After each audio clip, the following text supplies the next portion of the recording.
No começo era só uma vila. Hoje é uma das maiores cidades do mundo.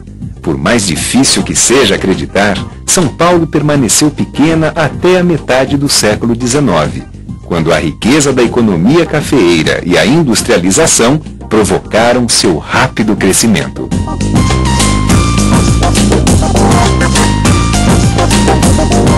Você vai conhecer essa história contada de um jeito bem especial, através da vasta iconografia de aquarelas, gravuras, fotografias, desenhos e outros documentos históricos existentes nos museus e acervos públicos do país.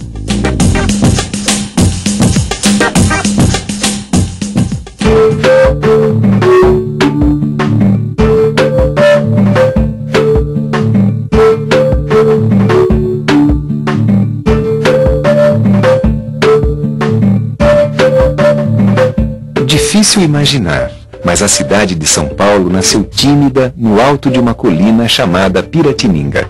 O ano era 1554.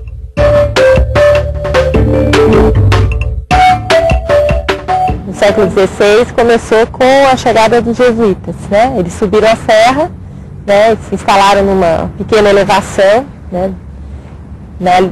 Entre o Anhangabaú e o Tamanduateí, e lá construíram uma primeira capela e desenvolveram um trabalho de catequese com as populações indígenas, né?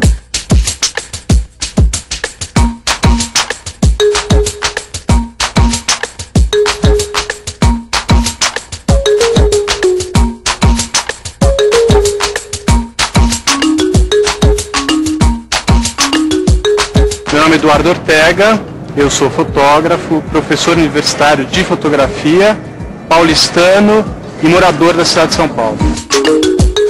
A gente está aqui no pátio do colégio, onde a cidade de São Paulo nasceu. Em todo o território brasileiro, a Ordem dos Jesuítas foi a grande responsável pela catequese dos índios. São poucas as edificações que resistiram ao tempo e ao processo de urbanização da cidade. Este prédio histórico é uma reconstrução. Hoje, no antigo colégio, funciona o Museu Padre Anchieta, uma homenagem ao jesuíta mais célebre do país e fundador da escola. Durante mais de um século, a vila de São Paulo de Piratininga não passava de 3 ruas. A Rua Direita, a de São Bento e a Rua do Rosário. O que caracterizava esse Centro Velho, enquanto construção cidade urbana, é que todas as casas eram casas baixas e principalmente todas elas construídas de taipa. A gente está na Rua Direita, que é a antiga Rua da Direita. Junto com a atual 15 de novembro, antiga Rua do Rosário, e a Rua São Bento, né? Essas 3 ruas formavam o triângulo histórico da cidade. E aqui ficava o comércio da cidade. Aliás, isso continua, né? Quer dizer, a tradição se mantém.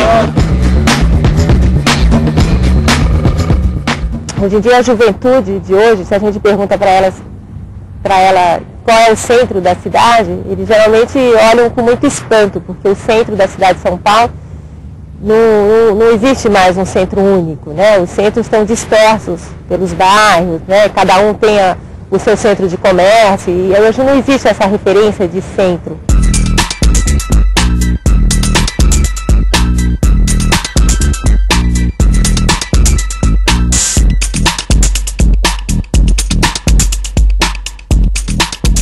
Se a gente não tem essa memória da cidade de Taipa, nesse centro antigo de São Paulo hoje, a gente tem espalhado pela cidade algumas dessas antigas construções do século XVII e XVIII, que uma delas, por exemplo, é a Casa do Bandeirante, né, que foi construída de uma construção feita de taipa, que até hoje está lá e que é exemplo de uma arquitetura que fez parte de um período da história paulista.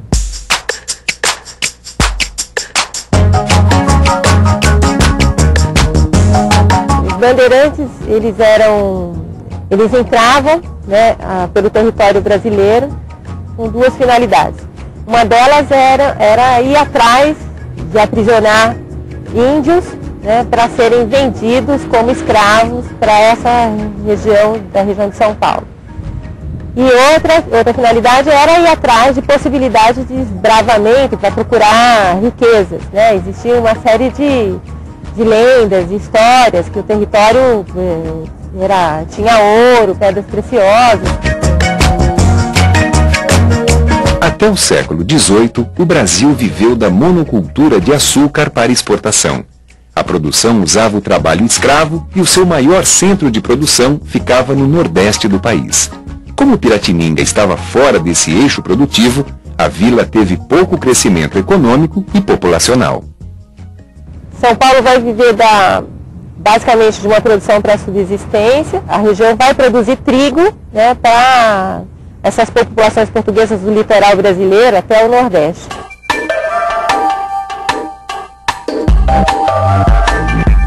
A princípio, a descoberta de ouro em Minas Gerais paralisou ainda mais o desenvolvimento da região.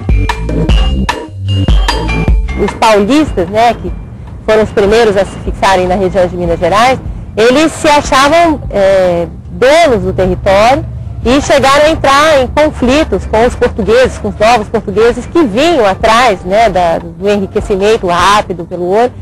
E esses embates levou a uma série de mudanças, né, da história brasileira e dessa região.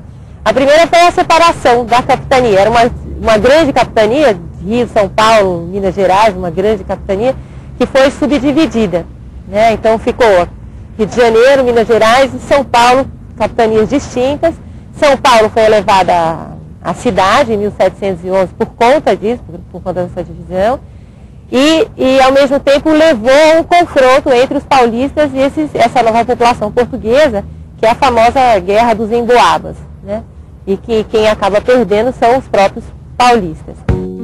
A situação socioeconômica de São Paulo piorou em 1758, quando o Marquês de Pombal proibiu a escravidão indígena, que era a grande fonte econômica de muitos bandeirantes e mão de obra empregada na economia paulista.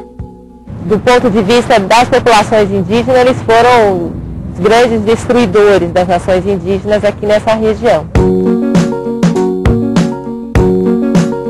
No final do século XVIII, São Paulo passou por um lento crescimento econômico envolvendo sua economia agrícola e a criação de muares para abastecer a região mineradora. O relato de viajantes, como Aires do Casal, feito no início do século XIX, descreve um povoado construído com casas de taipa e de vida bastante